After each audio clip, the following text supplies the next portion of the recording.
Quand tu commences à donner du gaz, il y a une petite voix qui arrive. Ah oui, pèse. Ce que vous venez d'entendre, c'était il y a 3 ans que Guillaume nous expliquait les dangers des motos jugées à risque.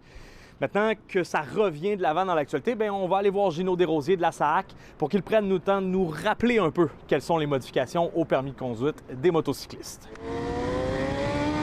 Ça fait longtemps qu'on en a parlé, Gino, on se retrouve? Ça fait quelques années, oui. Il y a eu quelques étapes réglementaires à passer pour en arriver là. Donc maintenant, qu'est-ce qui est officiellement en vigueur depuis nos premières discussions il y a presque 3 ans?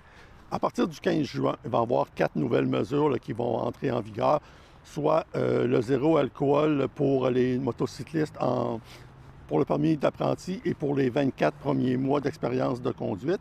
Il va aussi avoir l'interdiction de conduire une moto à risque pour un nouveau motocycliste pendant l'apprentissage et les 24 premiers mois de conduite. Ce sont des travaux en comité qui se sont passés au courant des dernières années.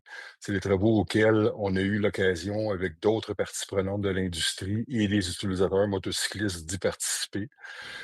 Ça a pour but de pouvoir améliorer le bilan routier du côté motocycliste, mais aussi s'assurer qu'on réussisse à trouver un équilibre entre sécurité et accessibilité. Pour les motos à risque, c'est que pour chaque accident à moto avec un dommage corporel, le blessé léger, grave ou quelqu'un de décédé, le ratio, c'est pour les motos de 400 cc et plus dites régulières.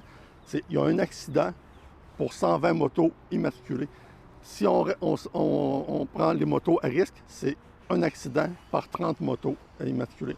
Une fois que ça rentre en vigueur, c'est sûr que ça limite les options d'achat pour les nouveaux motocyclistes. Alors, comment est-ce qu'on voit ça chez les commerçants? Généralement positivement, surtout, vous devinerez, chez ceux qui n'en vendent pas de motos dites à risque. C'est sûr qu'une personne qui va sortir, qui a 18 ans ou 40 ans, avec un nouveau permis de conduire, il y aura 2 ans, devra conduire une moto plus conventionnelle, un peu comme nos Harley-Davidson, par exemple, pour pouvoir se faire la main au niveau de la route, de la moto. Ça peut être un avantage, effectivement. Le parc des motos à risque a diminué de façon constante depuis la mise en vigueur des règles au milieu des années 2000 par la société. Ce parc-là représente présentement environ 3% du parc total. Donc, pour nous, c'est marginal. Les nouvelles mesures de la SAAC entreront en vigueur dès le 15 juin prochain. À Québec, Félix-Antoine Audet pour Nouveau Info.